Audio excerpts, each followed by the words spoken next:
ఇప్పుడు మీకు ఒక ఇంట్రెస్టింగ్ బైట్ చూపిస్తానండి. దాంట్లో కేటీఆర్ ఏమన్నాడంటే ఎలక్టరల్ బాండ్స్ అందుకొని పార్టీ రాజకీయ పార్టీ తెలంగాణలో ఏదైనా ఉందా? ఒక బీఆర్ఎస్కి ఇచ్చిందా? కాంగ్రెస్కి ఇయ్యలే, బీజేపీకి ఇయ్యలే, టీడీపీకి ఇయ్యలే, వైసీపీకి ఇయ్యలే, అందరికి ఇచ్చారు కదా. మా మీద ఏడుతుంది? ఫార్ములా ఈ విషయంలో గ్రీన్కో అనే సంస్థ ఒక బీఆర్ఎస్కే కాదు, బీజేపీకి, కాంగ్రెస్కి, టీడీపీకి, వైసీపీకి కూడా ఫండ్స్ రేజ్ చేసిందని చెప్పిండు.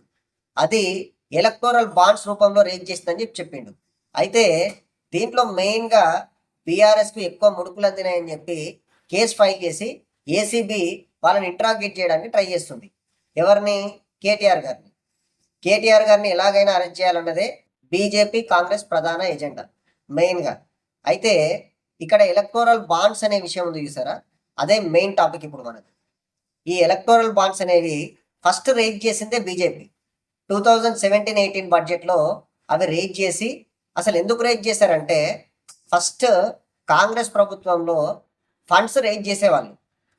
ఎవరు? ఇండస్ట్రియలిస్టులు, పెద్ద పెద్ద బడా వ్యాపారవేత్తలు వీళ్ళందరూ ఉండేవాళ్ళు కదా. వాళ్ళు ఏం చేసేవాళ్ళంటే డైరెక్ట్గా డబ్బులు డొనేట్ చేసేవాళ్ళు కాంగ్రెస్ పార్టీకి. అయితే మనకు యాజ్ పర్ రూల్ ప్రకారం 20,000 కంటే ఎక్కువ డొనేట్ చేస్తే ఖచ్చితంగా వాళ్ళ పేర్లు ఈసీఐకి సబ్మిట్ చేయాలి, అంటే ఎలక్షన్ కమిషన్ ఆఫ్ ఇండియాకి సబ్మిట్ చేయాలి. కాంగ్రెస్ వాళ్ళు సబ్మిట్ చేసేవాళ్ళు డబ్బులు ఇచ్చినా కూడా. అందులోనూ ఎక్కువ మొత్తంలో మళ్ళీ డొనేట్ చేయడానికి లేదు. ఇప్పుడేమో కోటాను కోట్లు డొనేట్ చేస్తారు అంతా. ఈ ఎలక్టోరల్ బాండ్స్ ముఖ్య ఉద్దేశం ఏంది? మన భారతదేశంలో ఉన్న ఏ రాజకీయ పార్టీకైనా సరే వచ్చిన డొనేషన్ అమౌంట్ అనేది క్రిస్టల్ క్లియర్గా ఎలక్షన్ కమిషన్ ఆఫ్ ఇండియాకి, అలాగే భారత ప్రజలకి లెక్కలతో సహా చూపెట్టాలన్నమాట. అయితే ఈ ఎలక్టోరల్ బాండ్స్ రూల్స్ చేసేటప్పుడు కొన్ని ఫైన్ ట్యూనింగ్స్ జరిగినాయి. బీజేపీ ఎలక్టోరల్ బాండ్స్ అనేది ఒక చిన్న సినిమా టైప్లో, జేమ్స్ బాండ్ సినిమా టైప్లో క్రియేట్ చేసింది.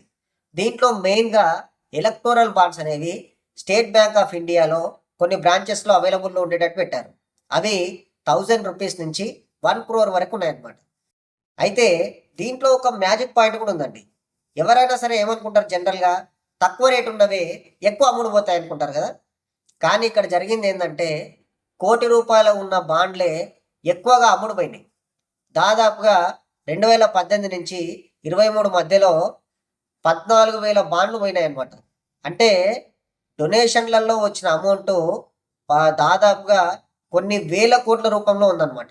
దాంట్లో మెయిన్గా 2019 నుంచి 2020 మధ్యలో ఒక బీజేపీకే 1000 కోట్ల రూపాయల బాండ్లు అమ్ముడుపోయినాయి. అలాగే కాంగ్రెస్కి దాదాపు 700 కోట్ల రూపాయల అమౌంట్ అనేది కాంగ్రెస్ అఫీషియల్ అకౌంట్లో కూడా జమ అయింది. ఇక్కడ బీజేపీ ప్రభుత్వం కూడా ఒక చిన్న ట్రిక్ ప్లే చేసింది. ఎవరైతే ఎలక్టోరల్ బాండ్స్ రూపంలో ఏ పార్టీకైనా సరే డొనేషన్స్ ఇస్తే వాళ్ళ పేర్లు కూడా బయట పెట్టకుండా మేము చూసుకుంటామని చెప్పి ఒక రూల్ తయారు చేసి పెట్టిందనమాట.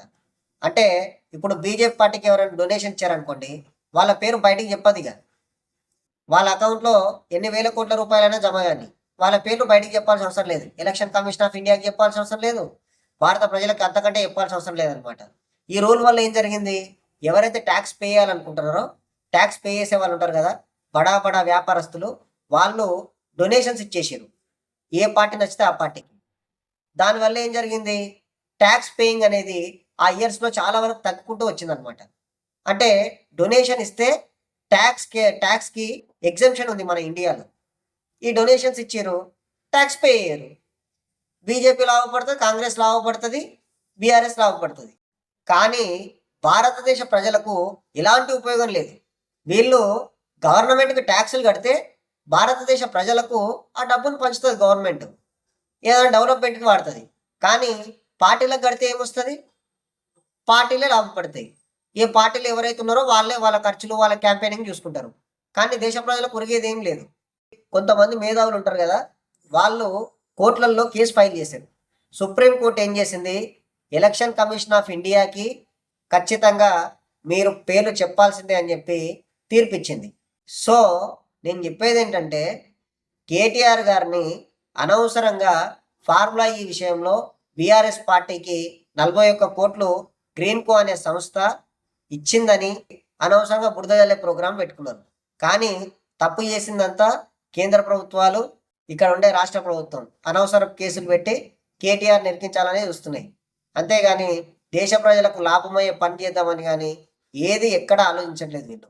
ఈ వీడియో మీకు నచ్చితే ఖచ్చితంగా కామెంట్ చేయండి, వీడియోని లైక్ చేయండి, వీడియోని షేర్ చేయండి, నా ఛానల్ని సబ్స్క్రైబ్ చేసుకోండి.